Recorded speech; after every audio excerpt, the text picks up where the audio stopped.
Namaku Rara. Umurku 22 tahun. Aku lahir dan besar di sebuah desa kecil yang letaknya di kaki gunung. Udara di sini masih sejuk, pemandangan masih hijau, tapi omongan orang-orang di desa lebih tajam dari pisau dapur.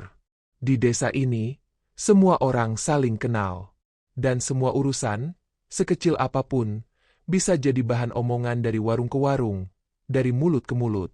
Termasuk soal aku. Aku cuma tinggal berdua sama ibuku, Bu Sari. Sejak kecil, aku nggak pernah tahu siapa ayahku. Nggak ada foto, nggak ada cerita, nggak pernah ada nama ayah di rapor sekolah. Waktu masih SD, aku sempat pikir ayahku mungkin sudah meninggal sebelum aku lahir. Tapi makin lama, makin besar, makin sadar, kayaknya bukan itu ceritanya. Karena setiap kali aku tanya soal ayah, ibu selalu diam. Matanya jadi kosong, dan pembicaraan langsung dialihkan. Lama-lama aku belajar untuk nggak nanya lagi. Ibu bukan tipe orang yang banyak cerita. Tapi dia tipe orang yang kerja kerasnya nggak kenal lelah. Dia nyuci baju buat tetangga dari pagi sampai siang. Sore jual gorengan keliling naik sepeda tua. Dan malamnya masih bantu ngupas jagung atau ngemasin hasil kebun. Ibu juga sering bantuin orang panen atau bersihin kebun dengan bayaran seadanya. Tapi meskipun hidup kami pas-pasan, ibu nggak pernah ngeluh. Setiap malam, aku lihat dia nyimpen uang kecil-kecil ke dalam kaleng bekas biskuit, sambil bisik, buat Rara sekolah. Tapi kadang, aku lihat dia duduk sendirian di dapur. Matanya merah, bibirnya gemetar. Tangannya gemetaran waktu pegang foto almarhum Simbah. Aku tahu ibu nangis. Tapi waktu aku tanya, jawabannya selalu, "Nggak apa-apa, Rara. Ibu cuma capek." Waktu itu aku diam. Tapi sebenarnya hatiku penuh tanda tanya. Kenapa ibu sering nangis? Kenapa ibu nggak pernah mau cerita soal ayah? Kenapa aku selalu merasa kayak ada bagian hidupku yang kosong? Semua pertanyaan itu makin jelas waktu suatu hari aku ke warung beli sabun. Di depan rak mie instan, aku dengar dua ibu-ibu lagi ngobrol sambil bisik-bisik. Kasihan anak itu, lahir dari hasil perkosaan pas ibunya kerja di rumah majikan. Aku langsung lemas. Sabun di tangan jatuh. Suara mereka terus terngiang-ngiang di kepala. Langkah kakiku pulang seperti orang mimpi. Sesampainya di rumah, aku langsung masuk kamar. Tapi hati ini udah nggak bisa diam. Malam itu, setelah ibu selesai lipat baju, aku duduk di depannya dan dengan suara bergetar, aku tanya, "Bu, bener nggak, kalau aku ini lahir karena ibu pernah dipaksa?" Ibu terdiam. Lama. Nggak langsung jawab. Tapi aku bisa lihat wajahnya berubah. Nafasnya berat. Matanya mulai berkaca-kaca. Aku hampir nyesel nanya itu. Tapi aku juga tahu aku harus tahu. Akhirnya ibu bicara. Suaranya pelan, tapi jelas. "Iya, Ra. Ibu pernah kerja di kota. Jadi pembantu rumah tangga di rumah keluarga kaya. Mereka baik di luar, tapi ada anak laki-laki majikan yang, suatu malam, waktu rumah sepi, dia masuk kamar ibu dan ibu nggak bisa apa-apa." Aku kaget. Mataku panas. Aku nggak bisa bayangin perasaan ibu waktu itu. Seorang gadis muda, kerja jauh dari rumah, diperlakukan sekejam itu. Ibu pulang dalam keadaan hamil. Nggak ada yang bantu. Semua orang ngejek, nyinyir. Tapi simbahmu terima ibu. Dan, disinilah kamu lahir, Ra. Di tengah sawah, di gubuk kecil yang bahkan nggak ada lampunya. Kamu lahir di pelukan ibu, ditemani doa dan air mata. Aku nangis. Peluk ibu erat-erat. Malam itu, rasa hormatku ke ibu makin dalam. Aku sadar, ibu bukan perempuan biasa. Dia perempuan kuat, yang berdiri sendirian lawan dunia. Dan aku janji, hidupku nggak bakal biasa-biasa aja. Aku harus jadi seseorang yang bisa bikin ibu bangga. Karena aku adalah bukti dari perjuangannya. Dan aku nggak mau hidup sia-sia. Sejak malam itu, hubungan aku sama ibu makin dekat. Rasanya kayak ada tembok tinggi yang selama ini bikin jarak. Sekarang udah runtuh. Tapi jujur aja, hatiku belum tenang. Aku masih ngerasa kayak ada sesuatu yang mengganjal tentang siapa sebenarnya laki-laki itu, ayah biologisku. Bukan karena aku pengin dia tanggung jawab. Bukan. Aku cuma pengin tahu dari siapa aku ini lahir. Tapi aku tahan perasaan itu. Aku nggak mau bikin ibu sedih lagi. Dia udah cukup menderita. Yang bisa aku lakuin sekarang cuma satu. Belajar yang benar, bantuin ibu di rumah, dan tetap kuat di tengah cibiran orang-orang kampung. Karena ya, sejak gosip itu nyebar lagi, aku jadi bahan omongan. Di sekolah, ada aja yang nyeletuk. Rara, katanya anak hasil. Itu, ya. Atau yang bilang, ayahmu siapa sih? Kok kayak hantu? Nggak pernah kelihatan. Aku senyum. Aku pura-pura nggak dengar. Tapi malamnya, aku sering nangis di kamar. Nggak karena malu, tapi karena capek ditusuk omongan orang. Padahal aku nggak salah. Ibu tahu aku kepikiran.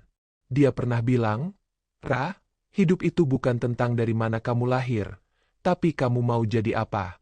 Jangan balas mereka dengan marah. Balas mereka dengan bukti. Aku peluk ibu erat-erat. Nasihatnya sederhana, tapi ngena banget. Dan dari situ, aku mulai belajar lebih keras. Aku jadi sering ikut lomba di sekolah. Dari debat sampai puisi. Beberapa kali aku menang. Nama aku mulai dikenal guru-guru, bukan karena gosip, tapi karena prestasi. Tapi tetap aja, ada aja yang nyinyir. Waktu aku menang lomba pidato se-kabupaten, ada tetangga yang ngomong gini ke ibu. Wah, anaknya pinter ya, Bu Sari. Untung nurunin ibunya, bukan ayahnya. Kata-kata itu kayak tamparan. Tapi ibu cuma senyum. Dia nggak bales. Dan aku pun belajar. Diam kadang jauh lebih elegan daripada teriak balik. Waktu SMA, aku dapat kesempatan ikut seleksi beasiswa kuliah ke kota. Aku hampir nggak daftar. Karena mikir, siapa yang bakal jagain ibu kalau aku pergi? Tapi ibu justru yang maksa. Kamu harus pergi, Ra. Hidupmu nggak boleh berhenti di desa ini. Kamu harus terbang lebih tinggi, biar orang-orang yang ngeremehinmu bisa lihat. Kamu bukan anak sembarangan. Dengan berat hati, aku nurut. Aku daftar. Aku belajar tiap malam sampai jam 2 pagi. Dan akhirnya, aku lolos. Beasiswa penuh. Biaya kuliah dan tempat tinggal ditanggung. Bahkan dikasih uang saku bulanan. Waktu pengumuman itu datang, ibu peluk aku sambil nangis. Tangis bahagia. Tangis penuh harapan. Akhirnya, perjuangan ibu nggak sia-sia, katanya sambil usap rambutku. Hari perpisahan, hampir satu kampung datang ke rumah. Ada yang bawa nasi tumpeng, ada yang kasih selamat, tapi ada juga yang cuma diam di sudut, pura-pura senyum. Aku lihat mereka semua. Dulu, mereka yang paling kenceng gosipin kami. Tapi sekarang, mereka ikut bangga. Sebelum aku berangkat, aku duduk berdua sama ibu di depan rumah. Bintang banyak malam itu. Angin sejuk banget. Ibu bilang, kalau kamu ke kota, jangan cari siapa ayahmu. Cari siapa dirimu. Dan jadi perempuan yang gak kalah kuat dari ibu. Aku angguk. Dalam hati, aku janji. Aku akan jaga nama ibu. Aku akan bawa semua luka kami, buat jadi alasan aku harus sukses. Dan di dalam koper tuaku malam itu, bukan cuma ada baju dan buku, tapi juga harapan. Harapan ibu. Harapan hidup baru. Harapan buat buktiin bahwa anak yang lahir di tengah sawah pun bisa jadi cahaya di tengah gelap. Hidup di kota bukan hal yang mudah. Apalagi buat orang desa kayak aku.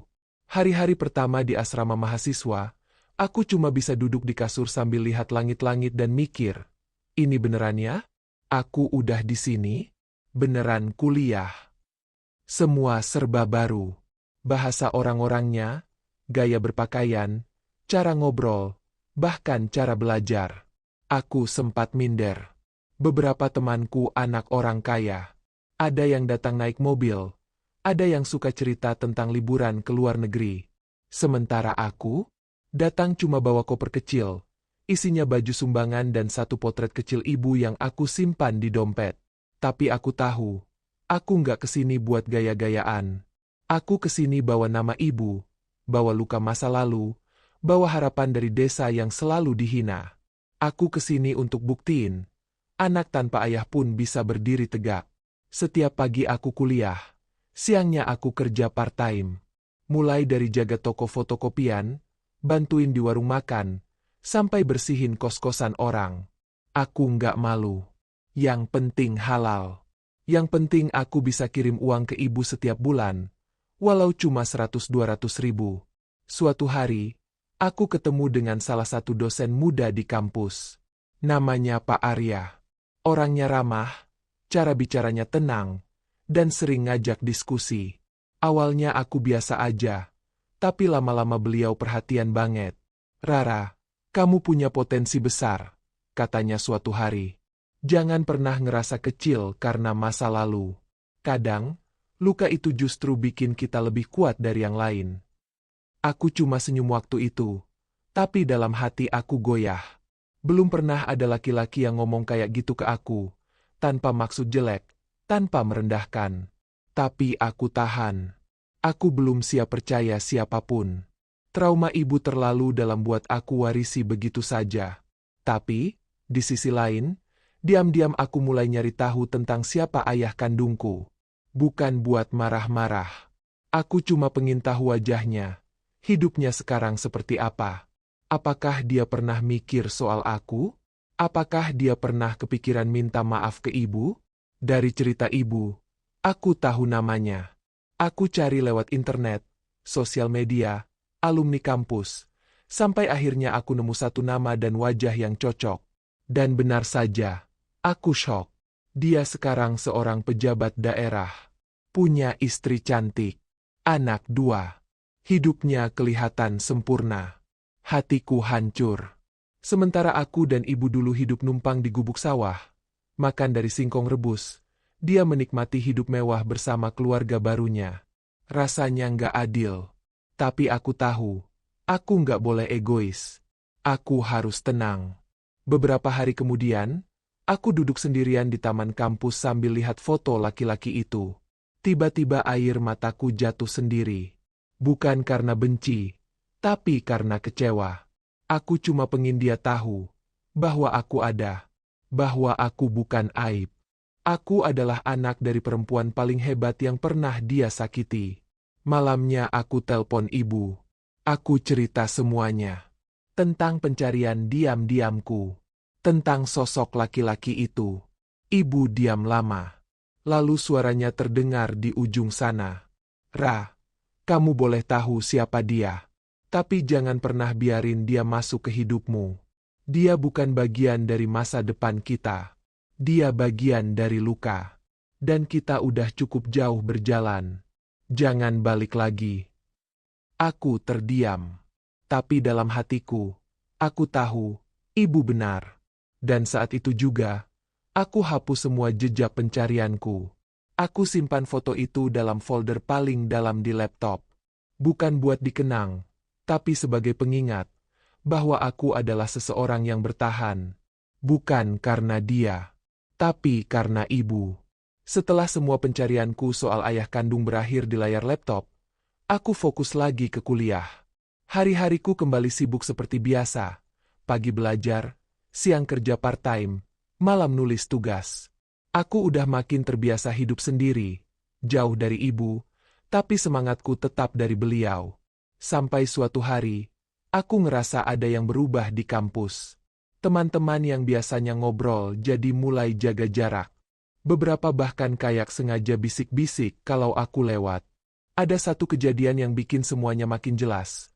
Waktu aku masuk ruang kelas, semua mata tiba-tiba tertuju padaku, lalu satu cewek nyeletuk pelan. "Itu anak haram, kan?" Aku diam. Tapi jantungku langsung berdetak kencang. Rasanya kayak dilempar ke masa kecil. Waktu orang-orang kampung ngomongin aku dan ibu di belakang. Malamnya, aku nggak bisa tidur. Aku coba tenangin diri, tapi gosip itu terus berputar di kepala. Aku tahu, pasti ada yang nyebarin cerita tentang masa lalu ibu. Tapi siapa? Ternyata jawabannya datang lebih cepat dari dugaanku. Dina, teman sekamarku di asrama, akhirnya ngaku. Dia yang nyebarin cerita itu ke temannya. Dan dari situ langsung nyebar ke kampus. Awalnya dia cuma iseng, katanya, karena dia baca catatan harian yang pernah aku tulis di buku catatan tua yang aku simpan di laci. Dia bilang, dia nggak tahu bakal nyebar sejauh ini. Aku nggak marah. Aku cuma duduk diam, dengerin dia minta maaf sambil nangis. Dalam hati, aku sakit. Tapi marah nggak akan ubah apa-apa. Gosip udah telanjur menyebar. Besoknya, aku tetap masuk kuliah seperti biasa. Tapi suasana kelas jadi tegang. Banyak yang bisik-bisik. Bahkan dosen pun kayak canggung. Aku pengin kabur. Tapi aku ingat wajah ibu. Ingat perjuangannya. Ingat pesan beliau. Jangan balas mereka dengan marah. Balas dengan bukti. Minggu itu ada acara diskusi kampus. Dan aku ditunjuk jadi salah satu pembicara dari perwakilan mahasiswa. Tema diskusinya tentang perempuan dan ketidakadilan sosial. Aku hampir nolak, tapi dalam hati aku tahu, ini saatnya. Hari itu, aku berdiri di panggung kecil, mikrofon di tangan. 100 pasang mata menatapku. Aku tarik napas, dan mulai bicara. Nama saya Rara. Saya anak dari seorang perempuan yang diperkosa saat jadi pembantu rumah tangga. Saya lahir tanpa tahu siapa ayah saya.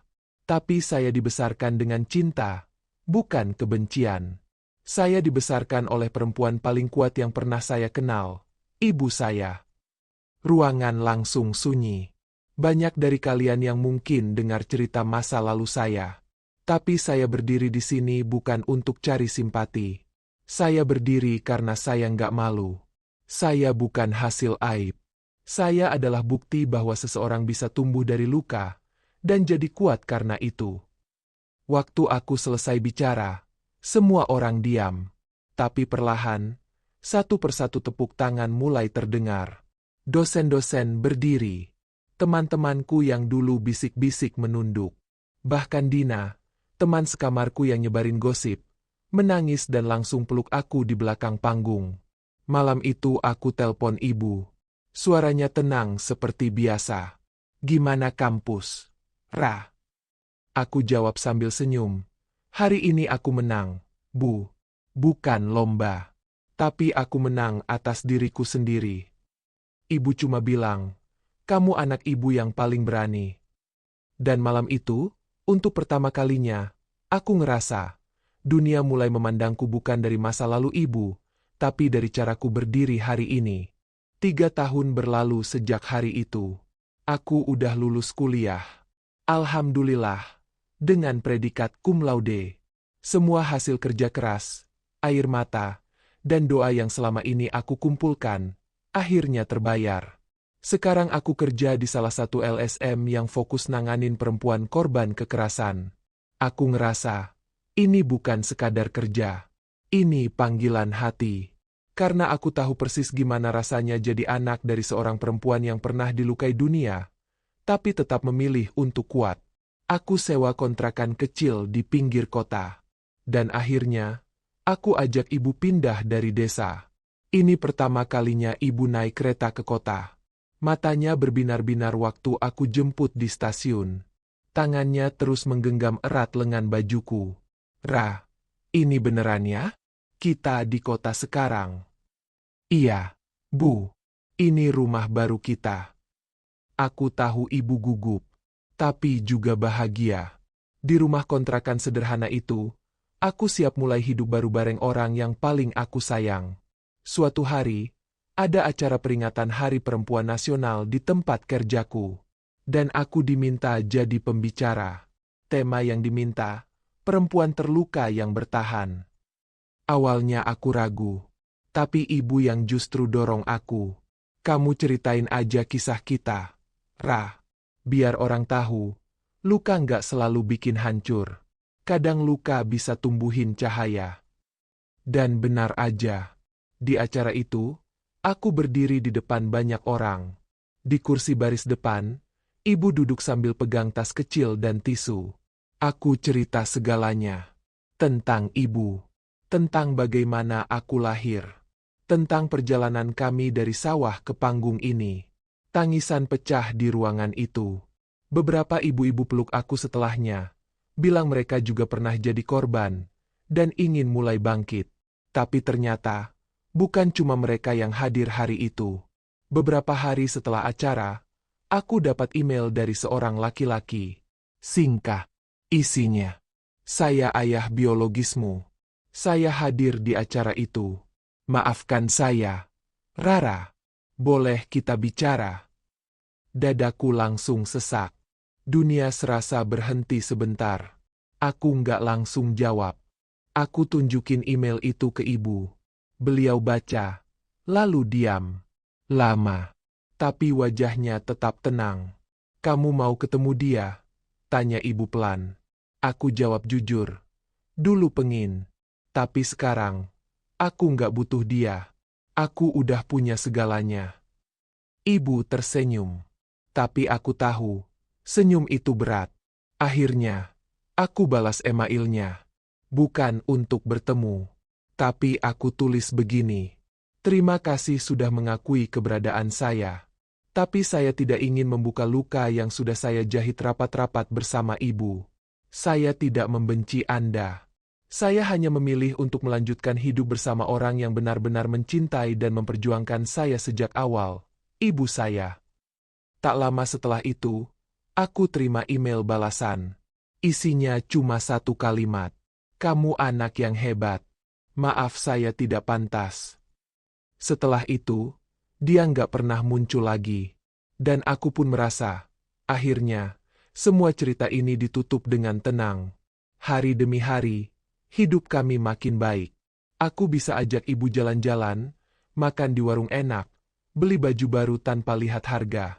Dan setiap malam, sebelum tidur, aku selalu peluk ibu sambil bisik. Bu, terima kasih udah pilih lahirin aku, bukan buang aku.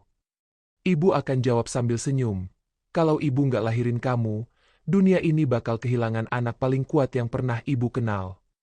Dan malam itu, untuk pertama kalinya, aku percaya bahwa aku lahir bukan dari dosa, tapi dari cinta seorang ibu yang memilih bertahan, bukan menyerah.